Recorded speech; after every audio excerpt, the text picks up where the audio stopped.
Autoline Daily is brought to you by Bridgestone. For drivers who want to get the most out of their cars, it's Bridgestone or nothing.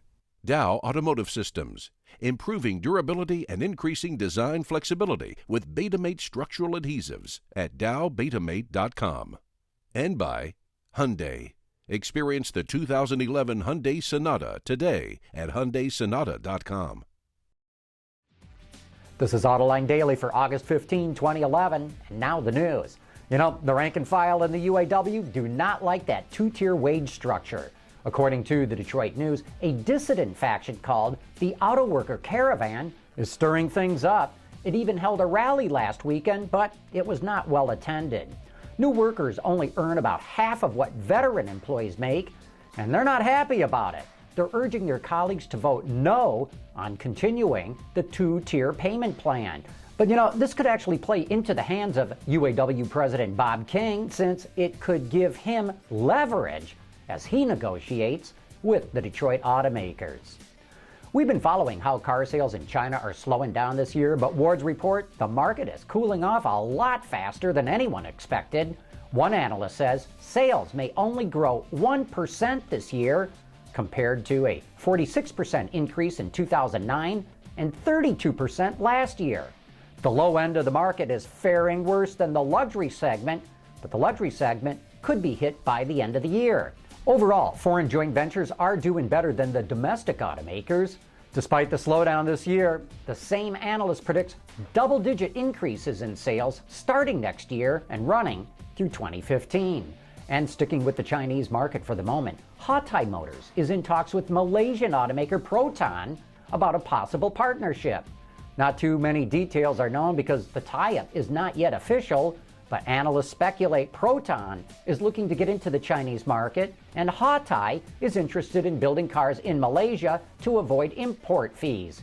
You might remember that Hawtai was one of the companies rumored to be buying Saab, and Proton owns Lotus. I think we'll see more of these smaller players trying to become bigger players by joining forces. Heavy truck sales are rolling strong in the North American market. They were up more than 30% in the US and in Canada last month. But do you know who the players are? In Class 7 and 8, the biggest semi-trucks, Daimler is the dominant player in the American market with 4 brands: Freightliner, Western Star, Fuso, and Sterling, though Sterling is being phased out. Next comes International. In third spot is PACCAR with 2 brands, Kenworth and Peterbilt. And then comes Volvo Truck, which sells 2 brands, Mack and Volvo. Hino, which is part of the Toyota Group, and UD Trucks round out the big truck brands in the North American market. Here's a story for all you vintage Bimmer fans out there.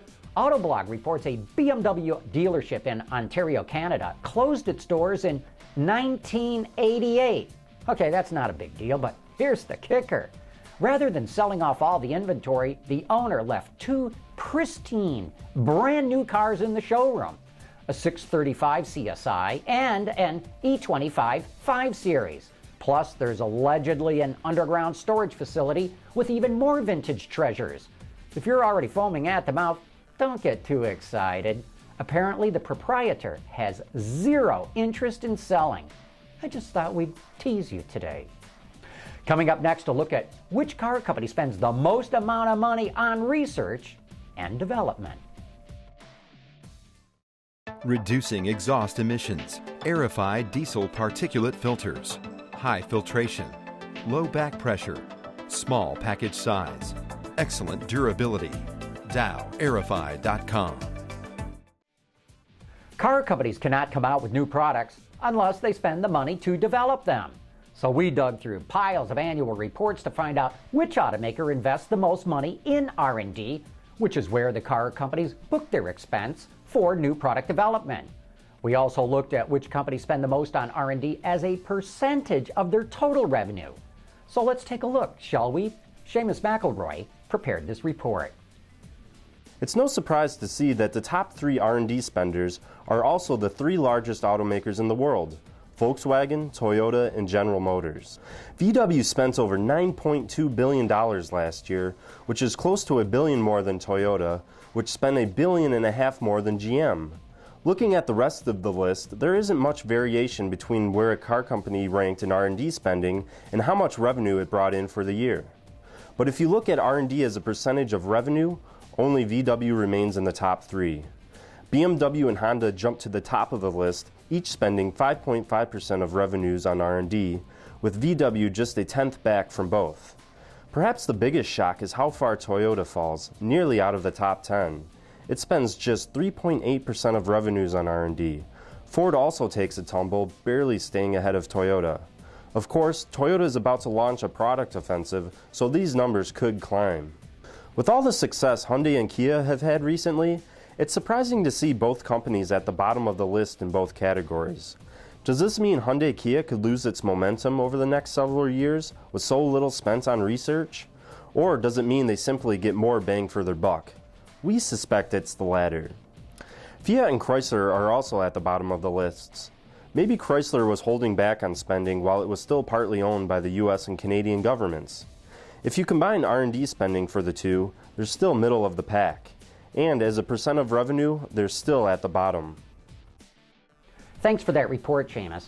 By the way, these are numbers the investment community tracks closely for a hint at who will have a stronger product line in the future.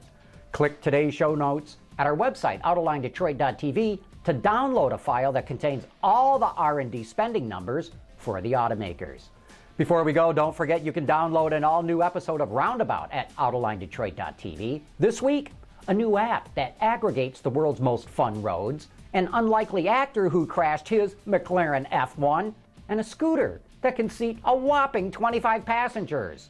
All that and more right now in the John's Journal of our website. And on Thursday, don't miss Autoline After Hours from the Woodward Dream Cruise, along with our signature sponsor, Mopar. That will be a great night. But that wraps up this show. Thanks for watching. We'll see you tomorrow.